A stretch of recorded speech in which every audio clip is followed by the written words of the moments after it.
Dev asks, here's one I've been wondering. The last time we saw Brandon Ingram and Zion together, clutch time offense was often clunky, and it seemed like there was tension and uncertainty about who the offense would run through, leading to a bunch of your turn, my turn dribble out of the clock. Now the roster has been revamped to make more sense. A new coach has been implemented, and things should look better.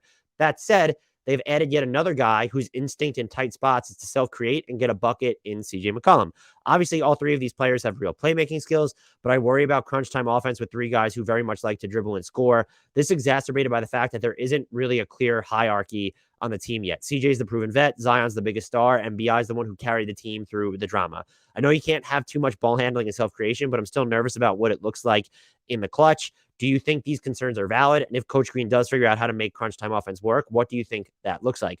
I just want to say, Dev, you are a listener after my own heart. Is that how the saying would go in this? But whenever I ask a question, I feel the need to justify to make, and this is, I don't know if I'm not insulting you because I'm the same way. I want it to be a compliment, but I don't tend to compliment myself. I need to explain it so that you know that I put thought into it and I'm not trying to be like just off the cuff or be an asshole. So I appreciate this question. I think it's fair. The concerns are just fair. Whenever you're putting, these three players have not played together yet. And when you are pairing three players when their first instincts are to score, that is going to be an issue. It helps that I think when you're looking at BI and Zion specifically, when they were together in the previous season, 2020, 2021, the Pelicans for all court time were +4 points per 100 possessions with a 18.2 offensive rating. So it can work. Now, in the clutch time where things slow down, like I didn't go back and watch their crunch time minutes. I would even hazard, like, did they even play 150 crunch time minutes together that season? I don't know. You had Stan Van Gundy coaching at the time. Maybe Willie Green changes things up. But it helps that now the Pelicans have more shooting than they did back then in a CJ McCollum. And even just like Brandon Ingram last year regressed on spot up threes. He shot 43.2% on spot up threes in 2020, 2021, was at 36.3% last season. And that dipped, he was better pre All-Star than he was post All-Star there. I just have to imagine when his responsibility is lightened a little bit, or at least let's call it streamlined, that number will go up, or he's at least shown that he can hit spot up threes. And it's the same thing with CJ. He shot 47.6% on spot up threes in 2020, 2021, and then 52.1% last season during his time with the Pelicans. And so that helps right there. I also think in general, you probably have more complementary shooting than you did on that, the team that you're concerned with in 2020, 2021. Jonas Valanciunas gives you more spacing at the 5 than you had that year. Even Larry Nance Jr., if you wanted to go that route. Trey Murphy being there, that certainly helps a ton. Dyson Daniels, Herb Jones, those could be iffy. Devontae Graham, though, should be someone who's off the catch if you're going to roll with him in those minutes, depending on what your closing packages looks like.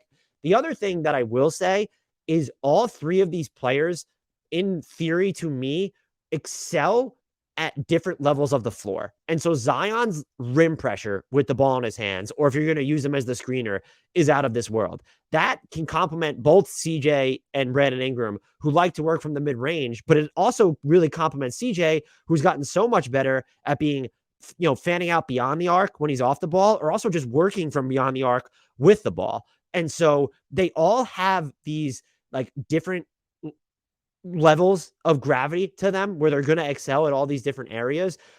But I think where you would run into an issue is, as Dev mentioned, maybe the pecking order is who do you want running the offense? And I think that CJ being the vet and also just looking at how he was used a lot of the time last season, looking at how the playoffs unfolded, you run the two-man stuff with Zion and Brandon Ingram, because Brandon Ingram is the best passer on your team at this point. Maybe it's Zion still, or not still, but maybe it becomes Zion at one point. I don't know. You run that two-man game and you have CJ try and complement them. So I think that's the route that you go there. And I think CJ is going to be more than comfortable doing that because, hey, guess who had the ball for Portland in crunch time? It was Dame time all the time. So I don't actually think it's going to be an issue. It will be interesting to see, are they the type of team that gets away from the stuff that works? Where can Zion not generate enough rim pressure in the half court because they're either slowing things down or taking too long, or they're actually taking the ball out of his hands because they're afraid to have, either Brandon Ingram, or is it Jonas, or is it Larry Nance Jr. set ball screens for him. I can't even, not that I can't fathom. I am curious to see what actual sets and what the geometry of the court looks like in crunch time for them. but I think the talent is just going to mesh so well. And Ingram, I do believe, like really had his moments where he struggled with Zion during like their initial minutes together. But then there were times where like you saw the vision and he was adjusting.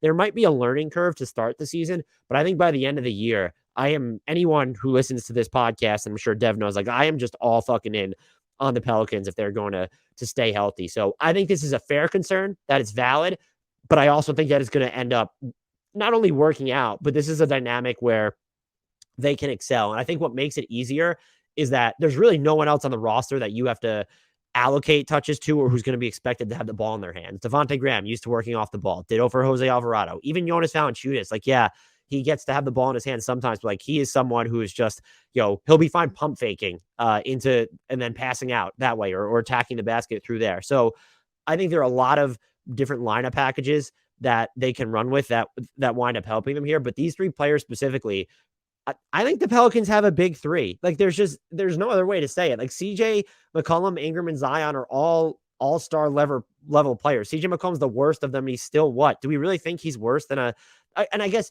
does big three mean a stretch there? But like they have a pathway to having three all-stars on their team next season. Not every team has that, is my point. And so like call it a big-ish three, or maybe don't call it a big-ish three because it sounds a lot like bigot or bigoted.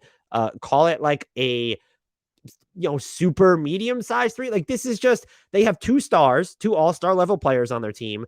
Two of them are also, they could be all NBA. Ingram and Zion could be all NBA players on any given year. And I still think McCollum's older and we have to cake in what his role is going to look like in New Orleans with two other guys who are, to me, more offensively valuable than him.